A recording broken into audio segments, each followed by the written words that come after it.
Hello. जय हिंद everyone. Welcome to SBS competitive classes. इस वीडियो में हम ज्योग्राफी को थियोरेटिकल बेस पे पढ़ेंगे। यानी जैसे ज्योग्राफी ब्रह्मांड पढ़ेंगे। ब्रह्मांड में क्या क्या होता है, जैसे उपग्रह होते हैं, ग्रह के बारे में पढ़ेंगे, उल्कापिंड के बारे में, तारे के बारे में पढ़ेंगे बारी बारी से। तो बस स्टार्ट करते हैं।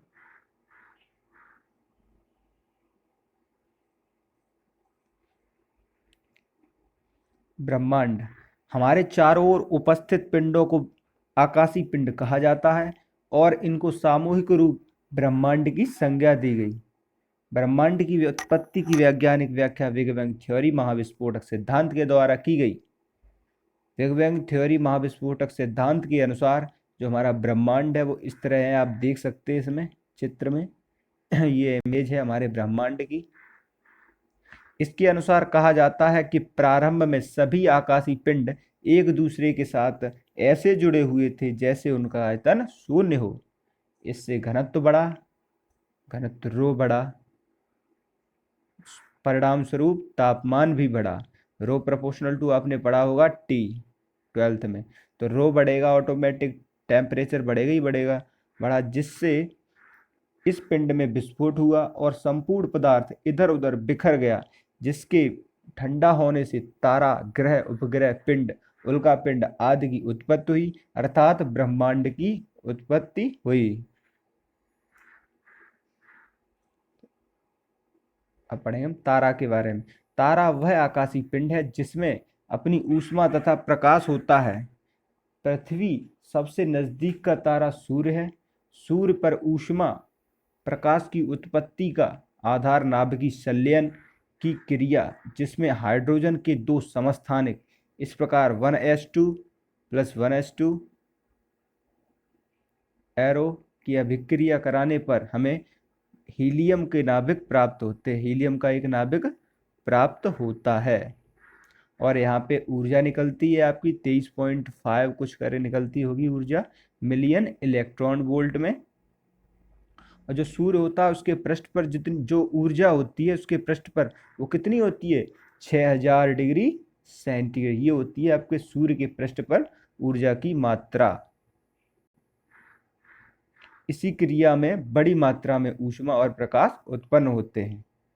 ग्रह के बारे में पढ़ेंगे। ग्रह ग्रह वह आकाशीय पिंड है जिसमें अपनी ऊष्मा तथा प्रकाश नहीं होता है।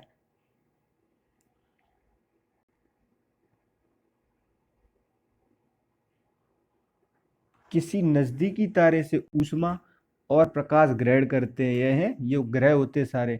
ये नजदीकी तारा आपको सूर्य दिख रहा होगा, इसी से ऊष्मा प्राप्त करते हैं ये सारे ग्रह, और साथ ही उसकी परिक्रमा भी करते हैं। और साथ ही इसकी परिक्रमा कर रहे हैं, आपको देख ही रहे होंगे इस इमेज में। सूर्य से बढ़ती दूरी के आधार पर ग्रहों का क्रम।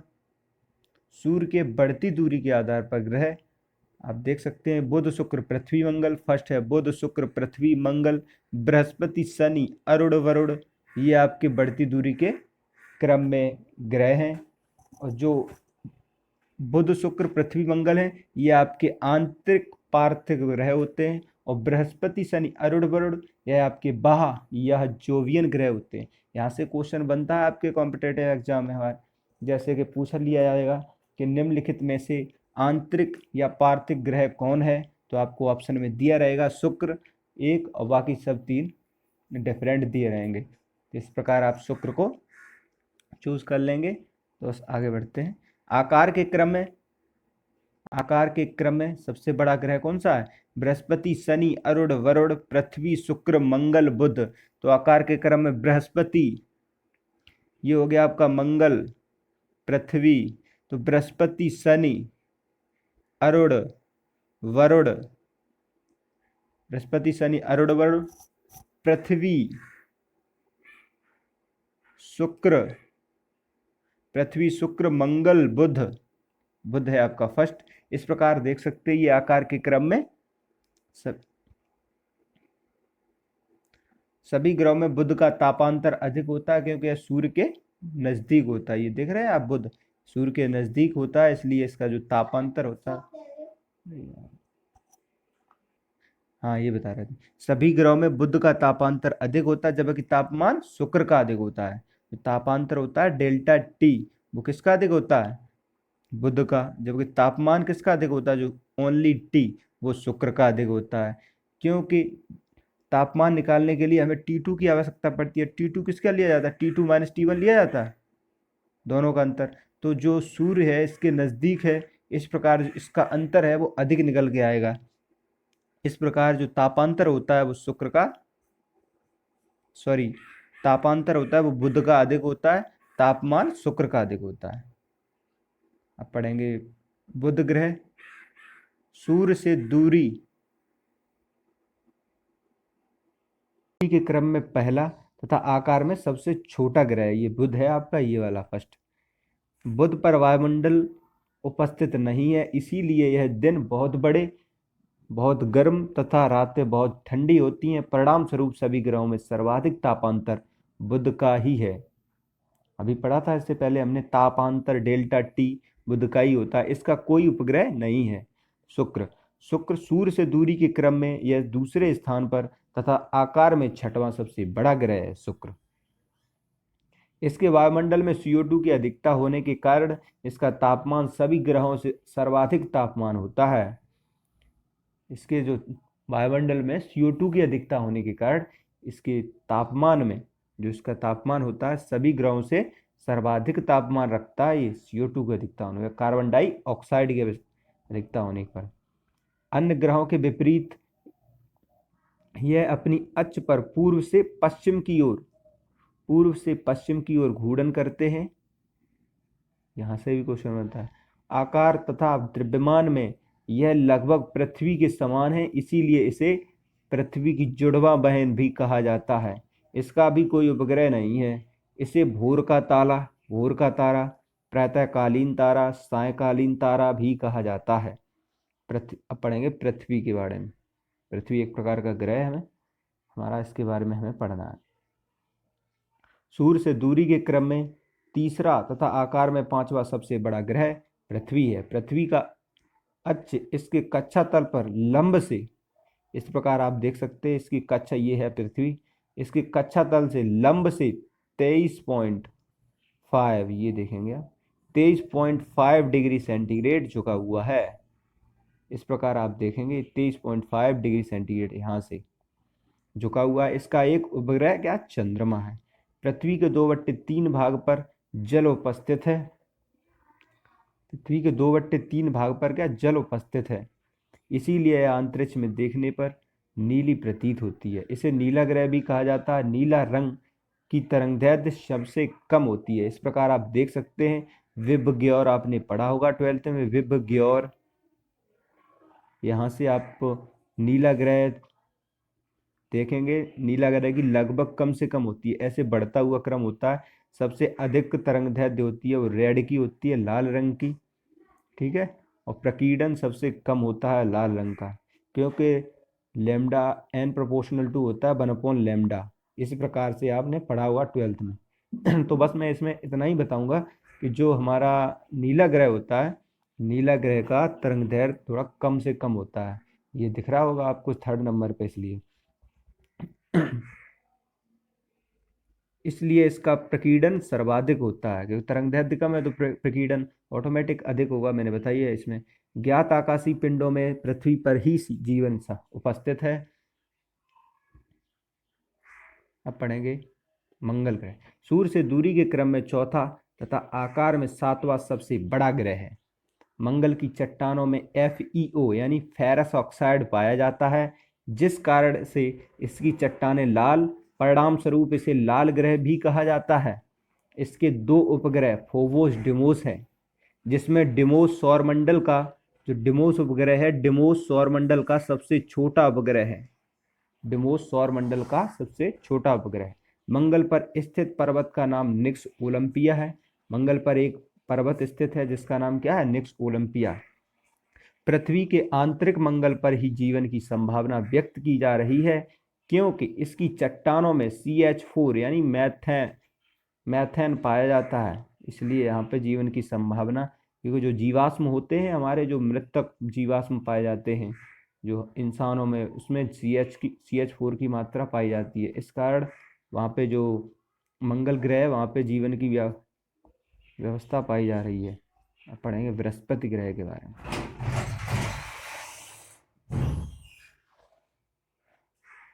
सूर्य के क्रम में पांचवां तथा आकार में सबसे बड़ा ग्रह क्या है? बृहस्पति। आपने पहले ही फॉर्मूला पढ़ चुके हैं हम। क्या होता है? बुध शुक्र पृथ्वी मंगल, बुध शुक्र पृथ्वी मंगल बृहस्पति। इस प्रकार जो आकार के क्रम में कौन से नंबर पे आ रहा है? पांचवें नंबर पे आ रहा है। इस प्रकार पांचवा सबसे बड़ा ग्रह, सबसे बड़ा पांचवें स्थान पर है तथा आकार में सबसे बड़ा ग्रह है। आकार में सबसे बड़ा ग्रह है। आकार में भी मैंने आपको क्रम बताया था, बृहस्पति शनि अरुण वरुण करके, वो आपको याद कर लेना है। यह स्वयं कुछ मात्रा में ऊष्मा उत्पन्न करता है, इसीलिए इसे लघु सौर तंत्र या तारा सदृश ग्रह कहा जाता है। इसके उपग्रहों की संख्या 79 है, 79। इस आधार पर यह दूसरे स्थान पर है। इसका सबसे प्रमुख उपग्रह गैनीमेड संपूर्ण सौरमंडल का सबसे बड़ा उपग्रह है। जो गैनीमेड है उपग्रह, इस संपूर्ण सौरमंडल का सबसे बड़ा उपग्रह है। इससे पहले मैंने बताया था जो फोमोस और डिमोस होते हैं। जो डिमोस होता है वो संपूर्ण सौरमंडल का सबसे छोटा उपग्रह होता है। जो डिमोस होता है वो संपूर्ण सौरमंडल का सबसे छोटा ग्रह होता है। जो गैनीमेड है वो संपूर्ण सौरमंडल का सबसे बड़ा उपग्रह होता है। यहीं पे आप डिमोस करके लिखेंगे। डिमोस संपूर्ण उपग्रह का सबसे बड़ा ग्रह होता है। पढ़ेंगे शनि के बारे में। शनि सूर्य से दूरी के क्रम में छठवां तथा आकार में दूसरा सबसे बड़ा उपग्रह है। तो मैंने आपको वही फॉर्मूला लगाएंगे इसमें भी, दूरी के क्रम में बुध शुक्र पृथ्वी मंगल बृहस्पति शनि अरुण वरुण। बृहस्पति पांचवें में था तो शनि आ गया, इसके बाद छठवें नंबर पे हो जाएगा सूर्य से दूरी के क्रम में। और इसी प्रकार मैंने आपको वो भी सेकंड फॉर्मूला बताया था, बृहस्पति शनि अरुण वरुण। तो बृहस्पति यहाँ से आप देख सकते हैं कौन से नंबर, दूसरा नंबर पे है बृहस्पति शनि। तो सेकंड नंबर पे शनि का नाम आ रहा है, तो सेकंड आकार के स्थान पर कौन सा स्थान हुआ इसका? सेकंड, दूसरा हो गया। शनि की महत्वपूर्ण विशेषता इसके चारों ओर वलय का पाया जाना होता है। जो चारों ओर इनकी महत्वपूर्ण विशेषता, इस प्रकार के धुआं जैसे वलय पाए जाते हैं शनि में। यह वलय धूल कणों के बने और गुरुत्वाकर्षण, जो गुरुत्वाकर्षण होता है स्मॉल जी के कारण एक दूसरे से जुड़े हुए थे। जी होता है कैपिटल स्मॉल जी 9.8 वैल्यू होती है मीटर पर सेकेंड स्क्वायर। इसी के कारण यह एक दूसरे से जुड़े हुए होते हैं, जिसकी संख्या कितनी है? 7 है। यह भी पूछा जा सकता है आपके एग्जाम में। शनि के ग्रहों में वलयों की संख्या कितनी है? तो 7। शनि के उपग्रहों की संख्या कितनी है? 82। जो शनि के उपग्रह हैं उनकी संख्या कितनी है? 82। और इस आधार पर यह पहले स्थान पर है। इसका सबसे प्रमुख उपग्रह टाइटन है।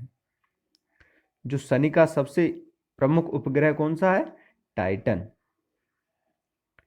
रिया, टेथिस, फोबो, मीमांस अन्य महत्वपूर्ण उपग्रह हैं, इन्हें भी याद रखना है। यहाँ से भी पूछ लिया जा सकता है कि रिया उपग्रह किस ग्रह का है? तो शनि का है। अरुण सूर्य से दूरी के क्रम में 7वां तथा आकार में तीसरा सबसे बड़ा ग्रह है। तो वही फॉर्मूला इसमें भी लगाएंगे, बुध शुक्र पृथ्वी मंगल बृहस्पति शनि अरुण वरुण। तो अरुण कौन से नंबर पे आ रहा है? 7वें नंबर पे। इस प्रकार सूर्य से दूरी के क्रम में 7वां तथा तीसरा सबसे बड़ा है। तीसरा बृहस्पति शनि अरुण आ गया, तो तीसरे न सबसे बड़ा हो गया सेकंड फॉर्मूले में। यह भी अपनी अक्ष के चारों ओर पूर्व से पश्चिम घूर्णन करता है। अधिक अच्छी झुकाव के कारण इसे लेटा ग्रह भी कहा जाता है। ज़्यादा इसका जो अच्छी झुकाव है कुछ अधिक है, इसलिए इसे लेटा ग्रह भी कहते हैं। इसके उपग्रह की संख्या 27 है और इसे इस आधार पर यह तीसरे स्थान पर है। जो उपग्रहों की संख्या कितनी है? 27। इस प्रकार यह तीसरे स्थान पर है। इसके प्रमुख उपग्रह टाइटेनिया, ओबेरॉय। उससे पहले मैंने बताया था जो इसका हुआ टाइटेनिया, इसका होता है क्या? दोनों में डिफरेंट है। इसका है टाइटन, इसका है टाइटेनिया। इससे कंफ्यूज नहीं होना है हमें। वरुण ग्रह के बारे में पढ़ेंगे। सूर्य से दूरी के क्रम में 8वां। तो जो आप पढ़ेंगे बुध शुक्र पृथ्वी मंगल बृहस्पति शनि अरुण वरुण।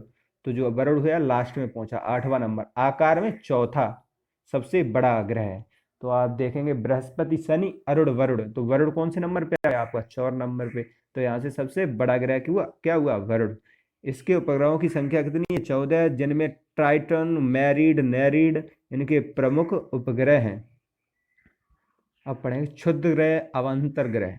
मंगल तथा बृहस्पति के मध्य आप पहुंचेंगे, अपने डायग्राम पे देखेंगे, मंगल तथा बृहस्पति के मध्य कई छोटे छोटे चट्टानी टुकड़े हैं। मंगल, यहां से पहुंचेंगे, बुध, शुक्र, पृथ्वी, मंगल, ये हुआ हमारा मंगल, ये है हमारा मंगल, और ये हुआ बृहस्पति। जो इनके बीच में जो है बहुत सारे छोटे छोटे टुकड़े होते हैं, यहाँ पे कहीं होंगे टुकड़े, इन्हीं को हम क्या कहते हैं? क्षुद्र ग्रह बोला जाता है या अवान्तर ग्रह बोला जाता है। क्या बोला जाता है? क्षुद्र ग्रह या अवान्तर ग्रह। मध्य कई छोटे छोटे चट्टानी टुकड़े होते हैं जो उसी भांति सूर्य के परिक्रमण कर रहे हैं जिस भांति अन्य ग्रह। इन्हीं पिंडों को क्षुद्र ग्रह कहा जाता है। इनकी अनुमानित संख्या लगभग 40,000 है। 40,000। ऐसा माना जाता है कि प्रारंभ में यह सभी छोटे टुकड़े मिलकर एक बड़ा टुकड़ा बनाते होंगे, किंतु बाद में किसी कारणवश इस पिंड में विस्फोट हुआ होगा और इसके पदार्थ इधर उधर बिखर गए होंगे। उल्का पिंड उल्का पिंड यह धूल कणों तथा गैसों के बने पिंड हैं जो अंतरिक्ष में घूम रहे हैं। जब कभी यह पिंड पृथ्वी के गुरुत्वीय बल के प्रभाव से आ जाते हैं तो पृथ्वी के ओर गतिशील हो जाते हैं। जब यह पिंड वायुमंडल में प्रवेश करते हैं तो गति की अधिकता के कारण घर्षण बल उत्पन्न होता है। जो घर्षण बल होता है, गति अधिकता के कारण घर्षण बल उत्पन्न होता है, जिससे इन पिंडों में आग लग जाती है। यह जलते हुए पिंड ही उल्का पिंड कहलाते हैं। आपने पढ़ा हुआ उल्का पिंड किस प्रकार से? उल्का पिंड एक प्रकार से जलता हुआ प्रकाश का गोला है, ऐसा भी बोला जा सकता है इसे। पुच्छल तारा, यह गैस, बर्फ या धूल कणों के बने पिंड हैं जो सूर्य के चारों ओर अनियमित कक्षाओं में गति कर रहे हैं। जब यह सूर्य के समीप पहुंचते हैं तो इनके पदार्थ वाष्पशील होकर ऊपर उठने लगते हैं, जिससे पुच्छ जैसी आकृति बन जाती है। इन्हीं पिंडों को क्या कहा जाता है? पुच्छल तारा कहा जाता है। तो आप समझ गए होंगे इसमें पुच्छल तारा किस प्रकार से। तो I hope this video for helpful for your all competitive exam. यदि यह वीडियो आपके कॉम्पिटिटिव एग्जाम के बेस पे हेल्पफुल हुई हो तो प्लीज़ कमेंट में जय हिंद अवश्य लिखें।